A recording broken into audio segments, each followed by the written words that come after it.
Gini deh, bayangin kamu nemuin satu kunci terakhir buat buka kotak harta karun. Tapi pas kotaknya kebuka, isinya bukan emas, malah ribuan kotak lain yang masih kekunci. Nah, itulah yang mau kita bahas hari ini. Sebuah drama ilmiah di mana penemuan terbesar dalam fisika, malah melahirkan misteri yang jauh lebih besar lagi. Yuk kita kupas tuntas naskah drama panggung yang keren banget, judulnya Pencarian Partikel Tuhan, Jembatan Kosmik. Ini bukan cuma cerita fiksi biasa loh, ini tuh kayak jembatan yang nyambungin antara sains, seni, dan pertanyaan-pertanyaan paling mendasar kita tentang apa itu realitas. Kisah ini mulainya bukan di laboratorium super canggih loh, tapi justru dari pikiran seorang penulis, E.N. Nurhasanah. Perjalanannya ini nunjukin gimana sebuah ide bisa berevolusi jadi sesuatu yang luar biasa. Awalnya tuh cuma dari imajinasi aja, dari sebuah cerita pendek. Tapi ternyata rasa penasarannya nggak berhenti di situ. Penulisnya nekat. Dia berani nyebrang dari dunia fiksi buat nyemplung langsung ke dunia fisika partikel yang rumit. Hasilnya, fiksi yang tadinya cuma hayalan jadi sebuah drama yang akarnya kuat di sains nyata. Nah, yang keren di sini tuh lompatannya kan.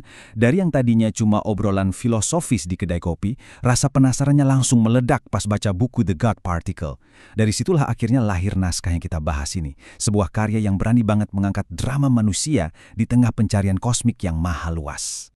Oke, sekarang kita masuk ke jantung ceritanya. Settingnya di mana? Laboratorium CERN, tahun 2012. Suasananya, wah, tegang banget. Soalnya penantian puluhan tahun kayaknya bakal segera berakhir di hari itu. Di tengah-tengah ketegangan ini, kita kenalan sama Dr. Arya. Dia ini kayak gambaran ilmuwan generasi baru. Masih muda, ambisius banget, dan pegangannya cuma satu, data. Buat dia, ini adalah momen pembuktian hidup dan mati. Nah, mentornya, Profesor Bram, beda lagi. Dia ini sosok veteran yang lebih filosofis. Dia nggak cuma ngelihat angka di layar, tapi juga beban sejarah dan arti dari apa yang bakal mereka temukan. Bisa dibilang, dialah penjaga warisan fisika. Terus ada Dr. Kathy. Nah, dia ini yang jadi jembatan antara mereka sama dunia luar. Dia yang harus ngadepin media, politisi, dan harapan publik yang udah setinggi langit. Dialah yang mastiin mesin raksasa ini tetap jalan di tengah sorotan dunia. Kebayang nggak tekanannya gimana? Ada dua tim peneliti raksasa, Atlas dan CMS. Mereka ini kerja masing-masing, nggak saling contek. Hari itu mereka bakal bandingin hasil temuan mereka. Kalau datanya cocok, artinya lubang teori fisika yang udah menganga selama 48 tahun akhirnya bakal tertutup. Dan, jreng, muncullah angka sakti ini. Gini ya, di dunia fisika partikel, 5 sigma itu udah kayak vonis pasti, penemuan sahih. Jadi angka 5,3 sigma ini artinya kemungkinan mereka salah itu cuma 1:3,5 juta. Intinya, ini bukan kebetulan, ini beneran nyata. Wah, ini momen kemenangan mutlak, euforia total. Mereka berhasil nemuin partikel yang sifatnya persis sama kayak boson Higgs, partikel yang selama ini cuma ada di teori, yang katanya ngasih massa ke semua benda di alam semesta. Fondasi dari realitas kita, akhirnya ketemu. Tapi ya namanya juga drama kan, kemenangan ini ternyata ada tapinya.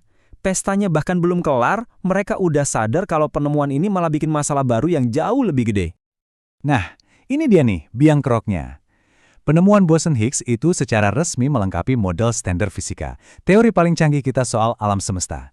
Tapi, teori yang katanya lengkap itu, ternyata cuma bisa ngejelasin yang 5% ini. Cuma 5%.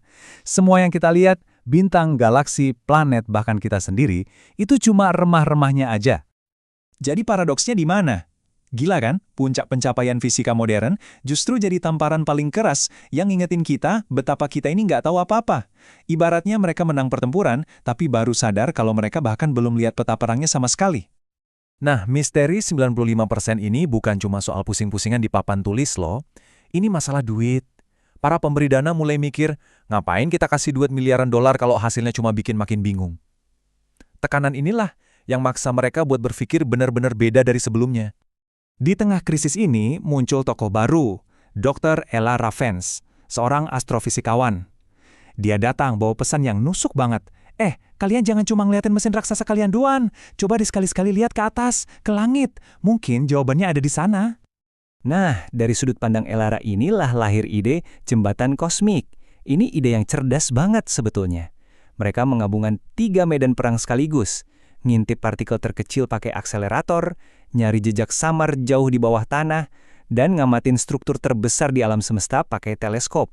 3 cara buat mecahin satu misteri. Jadi, kolaborasi raksasa ini udah nggak lagi nyari partikel biasa. Target mereka sekarang jauh lebih gila, jauh lebih radikal. Sesuatu yang kedengerannya kayak fiksi ilmiah, tapi sekarang jadi hipotesis paling depan di dunia fisika.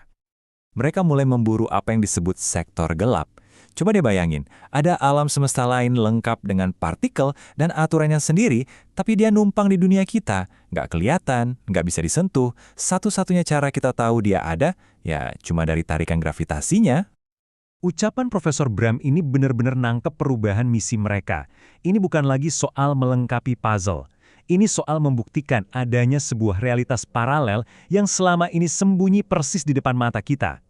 Dan naskah drama ini ninggalin kita persis di titik ini, di ujung penjelajahan terbesar manusia.